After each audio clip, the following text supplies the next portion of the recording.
Hello and welcome to The Bleed, the place between realities within the DC universe. Through The Bleed, we can venture into other worlds and realities that are different from the main DC continuity. Today on our first episode of Into the Bleed, we are heading to the reality I think many will be familiar with, the New 52. The beginning of a new universe, one that drastically changed many of its inhabitants in the wake of the Flashpoint.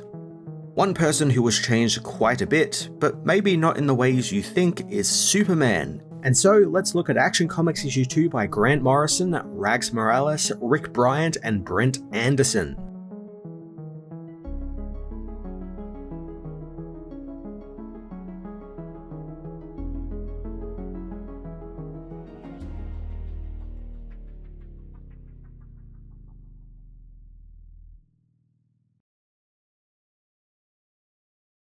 Picking up where we left off last week, Superman saved an out-of-control train, a disaster set up by the cunning Lex Luthor, who has promised to deliver the superpowered being to General Sam Lane. As the issue opens up, we find Superman strapped to an electric chair, which when he violently rips himself free from, is electrocuted by Lex, who has been conducting this torture on Superman for some time now, watching from behind a two-way mirror until Dr. John Henry Irons and Sergeant John Corbin from the Steel Soldier Project interrupt him. If Grant's first issue was to kind of ease you into this new Superman, this issue kind of dives a little bit deeper here, especially with adding characters like John Henry Irons, John Corbin right from the get-go. I remember when I first read this issue and I saw John Henry showing up here, I found it really odd, just because I associate John Henry so much, with the death of Superman's story and stories from around that era. At a time where Superman was an established character, he's been around for years, not something that's, he's been on the job for a week basically, and this character shows up. I like what Grant does with him in this issue, since for the little time he's in it, since he's not in it all that much,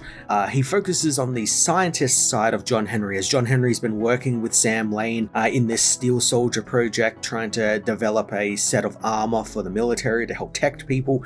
You get hints at the John Henry we know and love. He wants to help people, he wants to protect people, but he is much more of a scientist than an engineer weapons designer. John Henry screams at Lex for what he's doing to Superman, comparing his experiments, quote unquote, to torture. Lex is completely uncaring, citing how laws only apply to human beings and Superman is not human. I adore Lex's justification here, since he's technically right, but that's the thing, this is all based on technicalities, and he's just so fucking smug about it, as he goes on to talk about how, it's not really torture, because how can you torture a guy whose skin is as hard as steel and his hair cannot be cut by any known instrument known to man?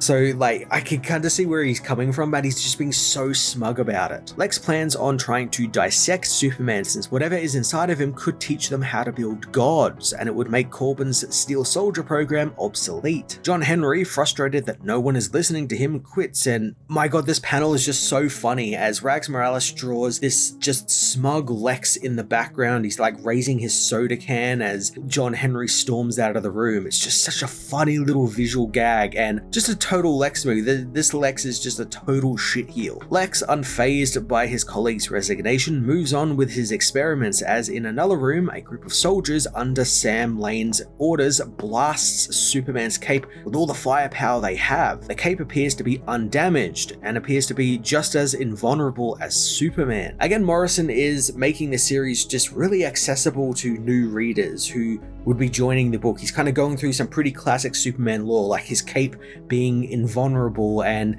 being as strong as he is, which is something that has existed for many, many years and is often not talked about enough. A lot of people just assume it's just a normal piece of cloth, but it's far much more than that. Now, I'll probably say this a lot through this series, but I do hate how the cape just has the outline of the S shield on it. It's not the yellow one that we usually see. It just doesn't look right. It's like they forgot to color it in and just kind of ran with it to make it different.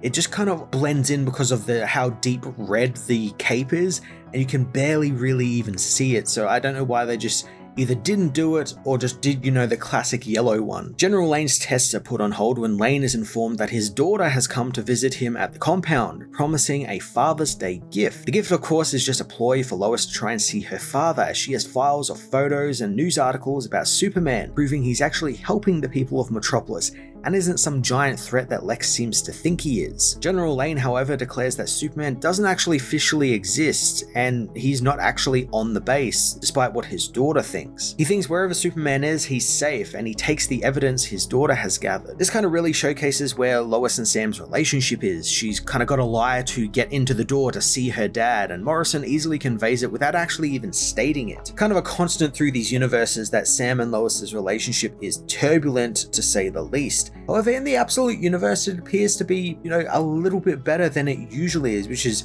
odd because that universe is all about being dark and oppressive. Back in the depths of the base, Superman survives 5 minutes in a room filled with lethal sarin gas, barely even registering it. Luthor asks Superman what the word Krypton means to him, and Superman knows that it's the 36th noble gas on the periodic table, something Lex is well aware of, but he knows that's not what he's talking about, and Superman knows that. Morrison is borrowing a touch of Birthright here, as Lex knows all about Krypton and what it is before Superman actually does, and I've always kind of liked that idea from Birthright, that Lex has been so smart and so locked in that he's figured out all of this stuff before Superman has a chance to. It speaks to his intelligence to put it all together first. Lex mentions that he knows what Superman and his rocket is, a bullet aimed right at the heart of Earth. Unbeknownst to Lex though, Superman is actually using his X-ray vision to look through the room's two-way mirror at Lex. Lex accuses Superman of bringing an alien rocket to Earth's orbit as a weapon and using a human skin disguise to hide his true appearance of that of a shape-shifting alien soldier. Lex shows Superman a case containing a dead, six-legged creature resembling a mutated calf. Now, I had completely forgotten this early part of the New 52 Lex, where he's paranoid about shape-shifting aliens, and I love Morrison ties it into the classic UFO conspiracies with this mutated calf wrapped in foil, something which actually does come back a little later, and we'll cite that when it comes back up in a couple of issues. This is just something that we'd see during the UFO craze of the 1940s or 50s, people finding mutated calves and thinking aliens did it, or it was some sort of alien. We'd see it all the time, and I love that Morrison found a way to work that into Superman's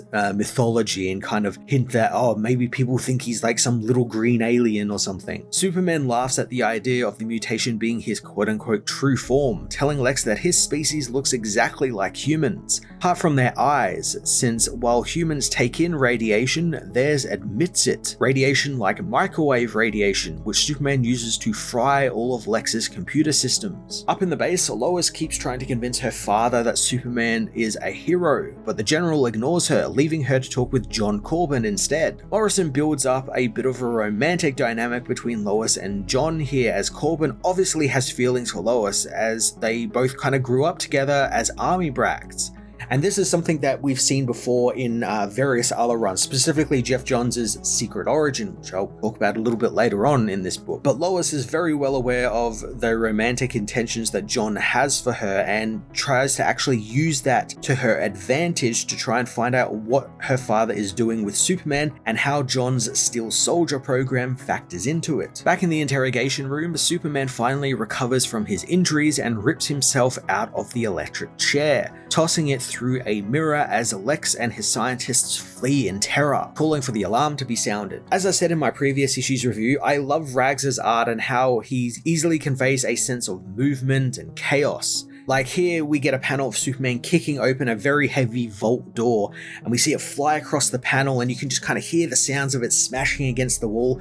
And I really like how it draws your eye from Superman's leg over to the door. It tells you how to read the panels, and that's the sign of a fantastic artist if they're able to do that. Superman takes Lex hostage, telling him that he wants the cape he took back. Clark plays on Lex's fear of him here in a really smart way, as he threatens to break Lex's neck, not intending to do so at all, but Lex's paranoia won't let him believe otherwise, so he begrudgingly tells Superman where the cape is. Superman takes the cape, using it to shield himself as he escapes. As he heads out of the base, he is called by something in a Kryptonian voice, and he follows it into a room containing the very rocket that brought him to Earth as a baby. Now, this is the very beginning of Morrison doing some very Morrison stuff, and it's very small here and just kind of sets the base for what's coming in the next couple of issues, but it hints at some pretty crazy shit about to happen. I quite like the introduction of the Kryptonian stuff here. It's kind of all out of context, as it would be, because we're seeing it from Clark Clark's point of view, so he doesn't really understand what's happening.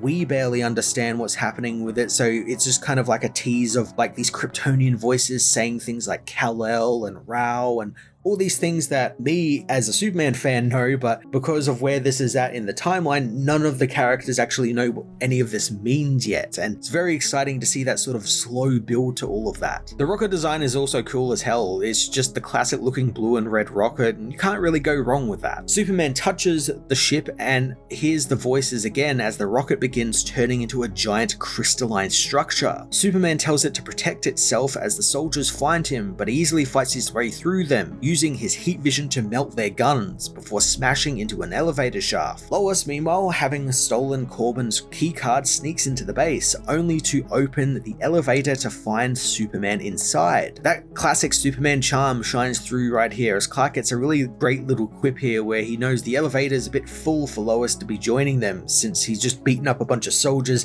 and is just filled with their unconscious bodies. I really do like this early, slightly cocky Superman who gets these little zingers here and there and gets to kind of be this dashing rogue, at least in the eyes of Lois. Superman leaves the base and leaps into the sky, escaping back into Metropolis. Sometime later, Corbin, scared by what he saw Superman do at the base, presses Dr. Emmett Vale to initiate the Steel Soldier project without John Henry's oversight, wanting to be the project's first test subject. The Doctor warns him that there are still some flaws with the project, but Corbin doesn't care, saying that he has to stop Superman in order to show Lois what she's missing out on. John's story and his road to becoming Metallo is really similar to, at the time that is, the recent Secret Origin story from Jeff Johns. He's a military guy who's got a history with Lois, and he does all of this to try and prove to Lois that he's the right guy for her. I believe when this story originally came out, I think Secret Origin came out the year before, maybe not even a full year before the New 52 actually started, and a lot of John's work at that time actually remained unaffected by the reboot. You know, just see his Green Lantern work in the New 52 at the time. It was basically unaffected by the complete reboot of the universe. He was just kind of allowed to do whatever he wanted. And I kind of like that Morrison took some of the stuff that he did in Secret Origin and kind of reworked it here to fit into the New 52 timeline, more or less, you know, especially with Corbin here, basically being exactly the same, more or less. It does get some neat sort of additions and changes though, like Emmett Vale being involved. Emmett Vale was usually the Doctor who, in a pre-crisis universe, is the one who changes John Corbin, who back then wasn't even in the military. He was like a con man. Emmett changes him into Metallo back then, so I like that Morrison is able to kind of blend that old with the new and kind of make something that is still very much like that Secret Origin that came out the year before, but very, very different in ways. While Corbin begins his road to villainy, Lex leaves the base in his limo, where he talks with the guy bankrolling his entire venture. Even Lex doesn't know who he's talking to, demanding to know who they are and where they are from, but he gets no answer. We do, as we see the mysterious benefactor is indeed Brainiac, whose ship arrives in orbit above Earth, masked by the mass of the moon. I really enjoyed revisiting this issue, and as I said before, it's more of the later stuff in the New 52, or stuff around the middle of the New 52 that I have a problem with. But this early opening stuff, especially with the Superman books, is so good. It's hitting all of the right marks, and of course, it's got Grant fucking Morrison writing the book. It's going to be good. And kind of beginning next issue, things start getting really weird though, which I love when Morrison goes off the deep end and gets to do really weird stuff with these characters. However, I know it's not everyone's cup of tea, but hopefully me going through these issues by issue will help the story open up a little bit more to some people as it gets really fucking good in the next couple of issues. Join me next week as we take a trip back to Krypton and see how Brainiac's invasion led to the destruction of the planet.